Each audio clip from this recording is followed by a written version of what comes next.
সম্মানিত ভিউয়ার্স, আপনি কি বিপদ আপদ, বালা মুসিবত, দুঃখ কষ্ট, দুশ্চিন্তা থেকে মুক্তি পেতে চান?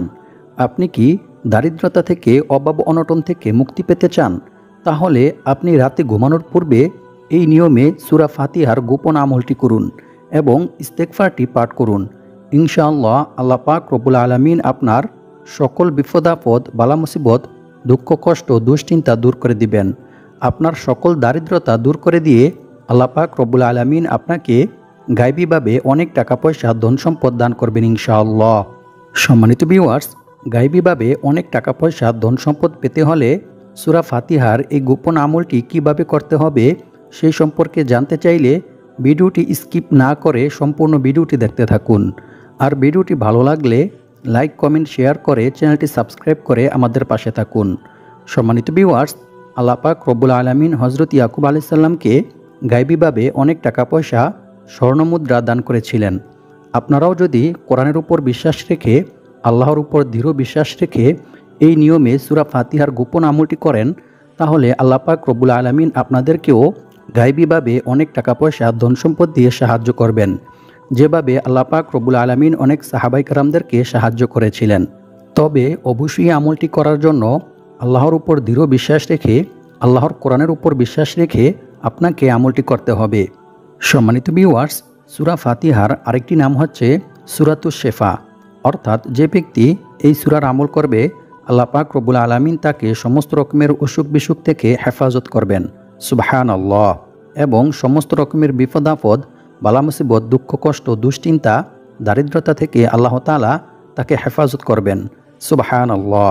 সম্মানিত ভিউয়ার্স, আপনারা যদি আমার বলা এই নিয়ম মেনে সূরা ফাতিহার এই আমলটি করেন, তাহলে ফেরেশতারা নিজে এসে আপনাকে টাকা দিয়ে যাবে ইনশাআল্লাহ।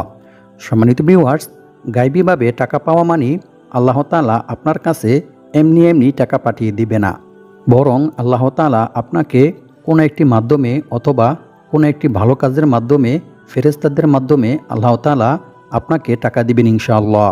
সম্মানিত ভিউয়ার্স, তবে অবশ্যই আমলটি করতে হবে দৃঢ় বিশ্বাসের সঙ্গে। আল্লাহর কোরআনের উপর কেউ বিশ্বাস রেখে আমল করিলে আল্লাহ তাআলা অবশ্যই সে আমল কবুল করেন। আল্লাহ তাআলা বলেন, আমি এই কোরআন সৃষ্টি করেছি মুমিনদের শেফার জন্য। সুতরাং আপনারা যদি সকল বিপদ আপদ, বালা মুসিবত ও অভাব অনটন থেকে মুক্তি পেতে চান, তাহলে অবশ্যই আল্লাহর উপর দৃঢ় বিশ্বাস রেখে, আল্লাহর কোরআনের উপর বিশ্বাস রেখে বিভিন্ন সূরা পাঠ করে আমল করিলে আল্লাহ তাআলা আপনাদেরকে সকল বিপদ আপদ, বালা মুসিবত থেকে মুক্তি দিবেন ইনশাআল্লাহ। সম্মানিত ভিউয়ার্স, আমলটি করার ফলে আপনার জীবনে যত টাকার প্রয়োজন তার চাইতেও বেশি টাকা ফেরেশতারা আপনাদেরকে এসে দিয়ে যাবে। কারণ ফেরেশতারা এত বেশি পরিমাণে টাকা আপনাদেরকে দিয়ে যাবে যে সেই টাকা আপনারা খরচ করে ফুরাতে পারবেন না। প্রিয় ভিউয়ার্স, আমি আপনাদেরকে আর বেশি কিছু বলবো না, শুধু সূরা ফাতিহা কী নিয়মে পাঠ করিলে ফেরেশতারা এসে টাকা দিয়ে যাবে সেই সম্পর্কে আমি আপনাদেরকে জানিয়ে দেব।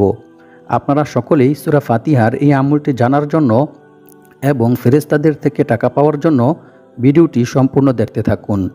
আপনারা ভিডিওটি একটু টানবেন না, নইলে কিন্তু আপনারা আমলটি সম্পর্কে ভালোভাবে জানতে পারবেন না এবং সঠিক নিয়মে আমলটি করতে পারবেন না।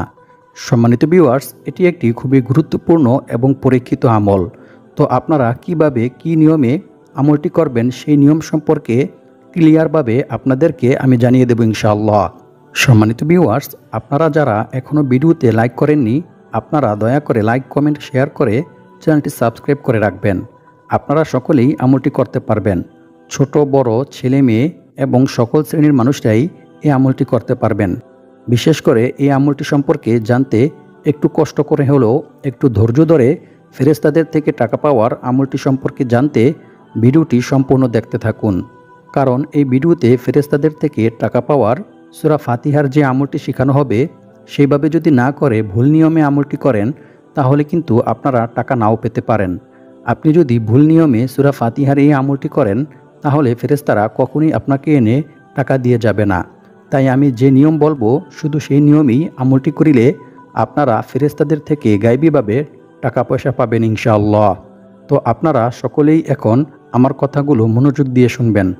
আর এই আমলটি করার জন্য এবং গায়বীভাবে টাকা পাওয়ার জন্য সূরাটি সহিশুদ্ধভাবে পড়তে হবে। তাই আমি এখন সূরা ফাতিহা পাঠ করব আপনারা আমার থেকে শুনে শুনে সহি শুদ্ধভাবে সূরা ফাতিহাটি শিখে নেবেন। আউযু বিল্লাহি মিনাশ শাইতানির রাজীম।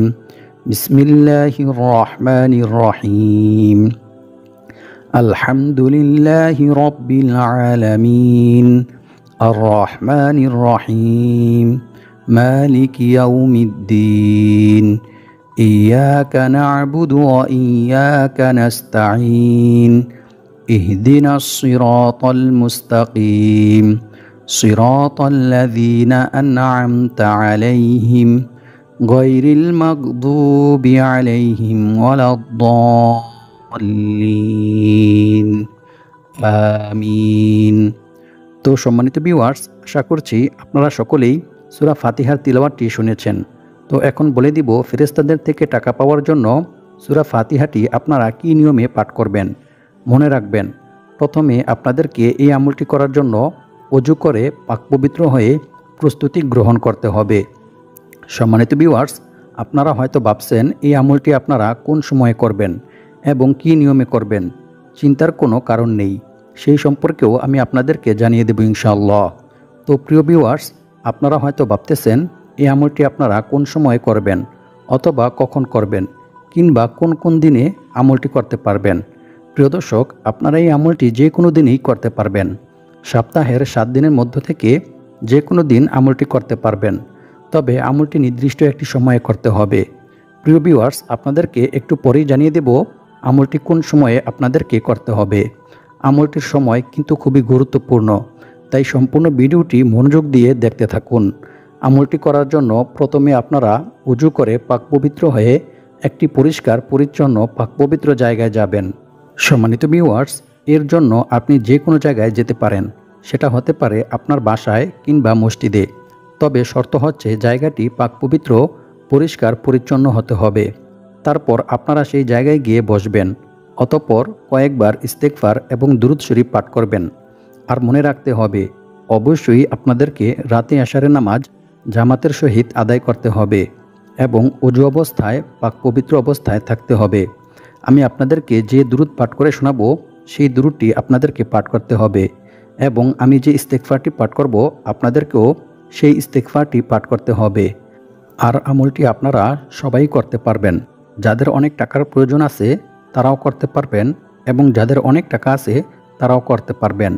আর যদি পারেন জায়নামাজ বিছিয়ে নেবেন এবং তার উপরে বসে আমলটি করার চেষ্টা করবেন।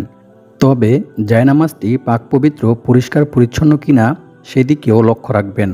আর যদি কারো বাসায় জায়নামাজ নাও থাকে তাহলেও সমস্যা নেই, আপনারা পরিষ্কার পরিচ্ছন্ন পাকপবিত্র একটি জায়গায় বসে আমলটি করবেন। আর এই আমলটি করার জন্য অবশ্যই আপনাদেরকে কিবলামুখী তথা পশ্চিম দিকে হয়ে বসতে হবে, অন্য কোনো দিকে ফিরে বসলে হবে না। তারপর সূরা ফাতিহাটি পরে আমল করার যে নিয়ম রয়েছে সেই নিয়মটি মেনে আমল করবেন। আপনাদেরকে প্রথমত যে বিষয়টি মাথায় রাখতে হবে সেটি হচ্ছে অবশ্যই আপনাদেরকে সূরা ফাতিহাটি সঠিকভাবে সহি শুদ্ধভাবে পাঠ করতে হবে। যদি আপনারা ভুল উচ্চারণ করেন তাহলে কিন্তু হবে না। তাই আমি যে সূরা ফাতিহার তিলাওয়াত করেছি সেখান থেকে শুনে শুনে সহি শুদ্ধভাবে সূরা ফাতিহা শিখে নেবেন। যদি আপনারা ভুল উচ্চারণ করেন তাহলে কিন্তু কখনোই আমলটি করে আপনারা ফেরেশতাদের থেকে টাকা পাবেন না, এই আমলের রেজাল্ট পাবেন না। তাই অবশ্যই আপনাদেরকে সহি শুদ্ধভাবে সূরা ফাতিহাটি শিখে নিতে হবে। প্রিয় দর্শক, এই আমলটি করতে হলে সূরা ফাতিহা কতবার পড়তে হবে সেই সম্পর্কে জানার আগে আপনারা জেনে নিন, সূরা ফাতিহা পড়ার পূর্বে প্রত্যেকবার কিন্তু আপনাদেরকে বিসমিল্লাহির রহমানির রহিম পাঠ করতে হবে।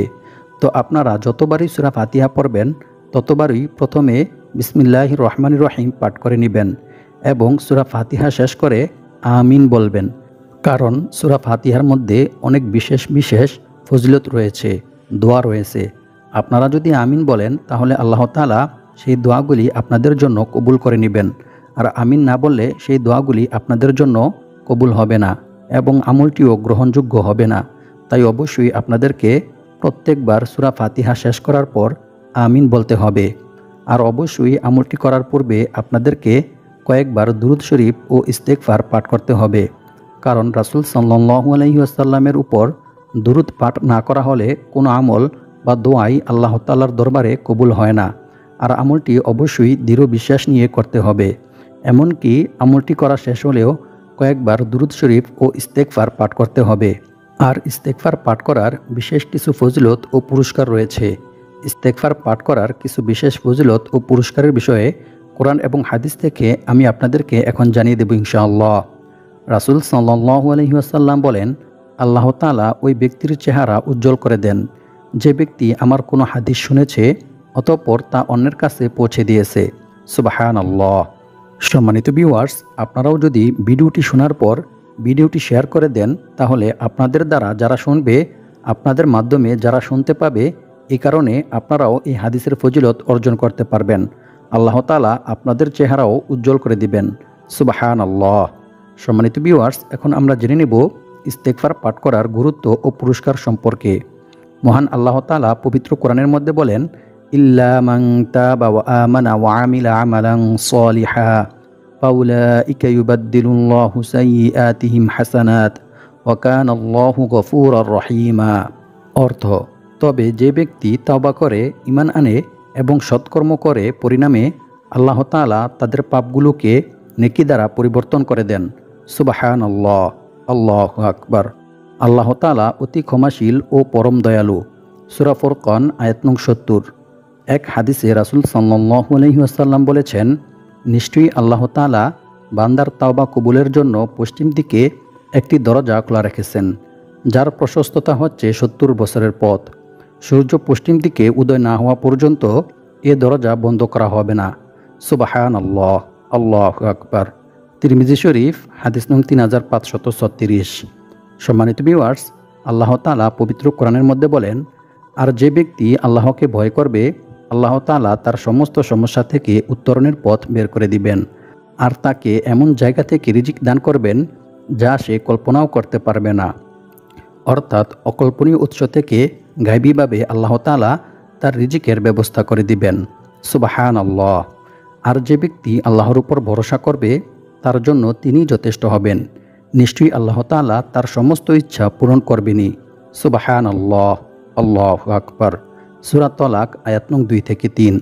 সম্মানিত ভিউয়ার্স, আল্লাহ তাআলাকে ভয় করার সর্বোত্তম মাধ্যম হচ্ছে তাওবা ইস্তেগফার করা, ক্ষমা প্রার্থনা করা। কারণ বান্দা যখন ইচ্ছায় কিংবা অনিচ্ছায় কোনো গুনাহ করে ফেলে, তারপর সাথে সাথে যদি তাওবা ইস্তেগফার করে আল্লাহ তাআলার কাছে ক্ষমা প্রার্থনা করে, তাহলে আল্লাহ তাআলা বান্দাকে ক্ষমা করে দেন। আর বান্দার এই ভয়টা আল্লাহ তাআলা অনেক পছন্দ করেন। কারণ আমাদের কোনো নেক আমলই আল্লাহ তাআলার দরবারে পৌঁছায় না এবং আল্লাহ পাক রব্বুল আলামিনের আমাদের নেক আমলেরও প্রয়োজন নেই।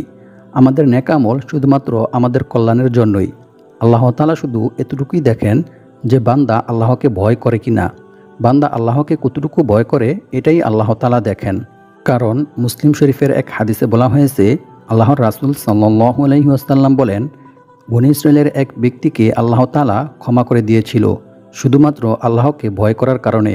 সে জীবনে অনেক গুনাহ করেছে, জীবনে সে কোনো ভালো কাজ করেনি, কিন্তু মৃত্যুর পূর্বে সে তার সন্তানদেরকে বলল, আমি যখন মারা যাব তখন তোমরা আমার শরীরটাকে পুড়িয়ে ফেলবে, তারপর আমার শরীরের পোড়া অংশগুলি অর্ধেক জমিনে ছড়িয়ে ছিটিয়ে দিবে আর বাকি অর্ধেক অংশ সাগরে ছড়িয়ে ছিটিয়ে দিবে। কারণ আমি জীবনে কোনো ভালো কাজ করিনি, আমি সারাটা জীবন শুধু গুনাহের কাজ করেছি, অনেক গুনাহ আমি করেছি। আল্লাহ তাআলা যদি আমাকে পেয়ে যায় তাহলে এমন শাস্তি দিবে যে যা আল্লাহ তাআলা দুনিয়ার আর কাউকে দেয়নি। সুতরাং আমি যখন মারা যাব তখন তোমরা আমাকে আমার শরীরটা পুড়িয়ে ফেলবে এবং আমার শরীরের পোড়া অংশগুলো অর্ধেক জমিনে ছড়িয়ে ছিটিয়ে দিবে এবং বাকি অর্ধেক সাগরে ছড়িয়ে ছিটিয়ে দিবে। ওই গুনাহগার ব্যক্তির কথা মতোই তার মৃত্যুর পর তার সন্তানরা তার শরীরটা পুড়িয়ে ফেলেছে, তারপর অর্ধেক অংশ জমিনে ছড়িয়ে ছিটিয়ে দিয়েছে, বাকি অর্ধেক অংশ সালি সাগরে ছড়িয়ে ছিটিয়ে দিয়েছে। তারপর আল্লাহ পাক রব্বুল আলামিন জমিনকে হুকুম দিলেন, হে জমিন, তোমার মধ্যে যতটুকু অংশ আছে তা তুমি একত্রিত করো। জমিন তাই করলেন। এবং আল্লাহ পাক রব্বুল আলামিন সাগরকে হুকুম দিলেন, হে সাগর, তোমার মধ্যে যতটুকু অংশ আছে তুমি তা একত্রিত করো। সাগর তাই করলেন। এবং আল্লাহ পাক রব্বুল আলামিন এই অংশগুলিকে একত্রিত করে সম্পূর্ণ শরীর একত্রিত করে তার মধ্যে আল্লাহ পাক রব্বুল আলামিন জান দিয়ে দিলেন। তারপর আল্লাহ পাক রব্বুল আলামিন সেই বান্দাকে জিজ্ঞেস করলেন, হে আমার বান্দা, তুমি কেন এরূপ কাজ করেছ? সে বলল, হে আল্লাহ, আপনার ভয়ে, আপনার জাহান্নামের ভয়ে আপনার শাস্তির ভয়ে আমি এরূপ করেছি, আর এটি আপনি ভালো করেই জানেন। সুতরাং আপনার ভয়ই আমি এরকমটা করেছি। একথা শোনার পর আল্লাহ পাক রব্বুল আলামিন বলবেন, হে আমার বান্দা, তুমি আমার ভয়ে যেহেতু এটা করেছো, তাই আমি তোমাকে মাফ করে দিলাম। সুবহানাল্লাহ, আল্লাহু আকবার। সম্মানিত ভিউয়ার্স, এটি মুসলিম শরীফের হাদিস। খুব সুন্দর একটি ঘটনা। সম্মানিত ভিউয়ার্স, একটু চিন্তা করে দেখুন, এই লোকটি জীবনে কোনো ভালো কাজ করেনি, কোনো ইবাদত করেনি, কোনো নেক আমল করেনি। সারাটা জীবন শুধু গুনাহের কাজ করেছে। শুধুমাত্র আল্লাহকে ভয় করার কারণেই আল্লাহ পাক রব্বুল আলামিন তাকে এত বড় পুরস্কার দিয়েছেন। আল্লাহ তাআলা তাকে সাথে সাথে মাফ করে দিয়েছেন। আল্লাহু আকবার। তাই আল্লাহ তাআলা চায় যে বান্দা আল্লাহ তাআলাকে কতটুকু ভয় পায়। বান্দা আল্লাহকে ভয় করে কিনা সেটাই আল্লাহ তাআলা দেখেন। বান্দার দ্বারা ইচ্ছায় কিংবা অনিচ্ছায় কোনো গুনাহ সংগঠিত হয়ে গেলে বান্দা যেন সাথে সাথে আল্লাহ তাআলার কাছে তাওবা ইস্তিগফার করে ক্ষমা প্রার্থনা করে, আল্লাহ তাআলা এটাই চান। আল্লাহু আকবার। আর আল্লাহ তাআলার উপর ভরসা করার সর্বোত্তম মাধ্যম হচ্ছে বিপদ আপদ, বালা মুসিবত, দুঃখ কষ্ট, দুশ্চিন্তা সর্ব অবস্থায় আল্লাহর উপর ভরসা করা, আল্লাহ তাআলার কাছে সিজদা দেওয়া, বেশি বেশি আল্লাহ তাআলার কাছে দোয়া করা। তাহলে আল্লাহ তাআলা বান্দার মনের সকল ইচ্ছা পূর্ণ করে দিবেন। বান্দার সকল বিপদ আপদ, বালা মুসিবত, দুঃখ কষ্ট, দুশ্চিন্তা দূর করে দিবেন ইনশাআল্লাহ। আল্লাহর রাসূল সাল্লাল্লাহু আলাইহি ওয়াসাল্লাম বলেন, সৎকর্ম ছাড়া অন্য কোনো কিছুই মানুষের হায়াত বাড়াতে পারে না, এবং দোয়া ছাড়া অন্য কোনো কিছুতেই মানুষের তাকদীর তথা ভাগ্য পরিবর্তন হয় না। মানুষ তার পাপ কাজের কারণেই তার প্রাপ্য রিজিক থেকে বঞ্চিত হয়। নাউজুবিল্লাহি মিন যালিক। সুনান ইবনে মাজাহ হাদিস নং 4022। অন্য এক হাদিসে বলা হয়েছে, রাসূল সাল্লাল্লাহু আলাইহি ওয়াসাল্লাম বলেন, যে ব্যক্তি ইস্তেগফার তথা ক্ষমা প্রার্থনা করাকে নিজের জন্য আবশ্যক করে নিবে, আল্লাহ তাআলা তাকে গায়বীভাবে রিজিকের ব্যবস্থা করে দিবেন। সুবহানাল্লাহ, আল্লাহু আকবার। সুনানে আন-নাসাঈ হাদিস নং 3819। সম্মানিত ভিউয়ার্স, এখন আলোচনা করব আমলটা করার পূর্বে যেই দুটি ইস্তেগফার পাঠ করতে হবে। প্রথমটি হচ্ছে আল্লাহুম্মা গফিরলি যামবি ওয়া ওয়াসসি'লি ফি দারি ওয়া বারিকলি ফি রিজকি। তারপর রব্বি গফিরলি ওয়া তুব আলাইয়া ইন্নাকা আনতাত তাওয়াবুর রহিম। এই দুইটি ইস্তেগফার পাঠ করতে হবে। অতঃপর একবার দুরূদ শরীফ পাঠ করবেন। তারপর আপনি 10 বার সূরা ফাতিহা পাঠ করবেন। তবে অবশ্যই প্রত্যেকবার সূরা ফাতিহা পাঠ করার পূর্বে বিসমিল্লাহির রহমানির রহিম পাঠ করতে হবে এবং শেষে আমিন বলতে হবে। তারপর আপনাকে একবার আস্তাগফিরুল্লাহাল্লাযী লা ইলাহা ইল্লা হুয়াল হাইয়ুল কাইয়্যুম ওয়া আতুবু ইলাইহি, এই ইস্তেগফারটি পাঠ করতে হবে। অতঃপর আপনাকে 10 বার দুরূদ শরীফ পাঠ করতে হবে। দুরূদ শরীফটি হচ্ছে আল্লাহুম্মা সাল্লি আলা মুহাম্মাদানিন নাবিয়্যিল উম্মি ওয়া আলিহি ওয়া আসহাবিহি ওয়া বারিক ওয়া সাল্লিম। এই দুরূদ শরীফটি 10 বার পাঠ করতে হবে। তারপর আপনি আল্লাহ তাআলার নিকট দোয়া করবেন। দোয়ার মধ্যে আপনার যা প্রয়োজন, আপনার যা চাইতে মনে চায়, আপনি তাই আল্লাহ তাআলার কাছে বলবেন। সম্মানিত ভিউয়ার্স, এভাবে আমল করিলে আল্লাহ তাআলা আপনার সকল বিপদ আপদ, বালা মুসিবত, দুঃখ কষ্ট, দুশ্চিন্তা, দারিদ্রতা দূর করে দিবেন এবং আপনাকে গায়বীভাবে অনেক টাকা পয়সা, ধন সম্পদ দিয়ে সাহায্য করবেন। আল্লাহ পাক রব্বুল আলামিন আমাদের সবাইকে এই নিয়মে সূরা ফাতিহার আমল করে দারিদ্রতা থেকে মুক্ত হয়ে অনেক টাকা পয়সার মালিক হওয়ার তৌফিক দান করুক। আমিন।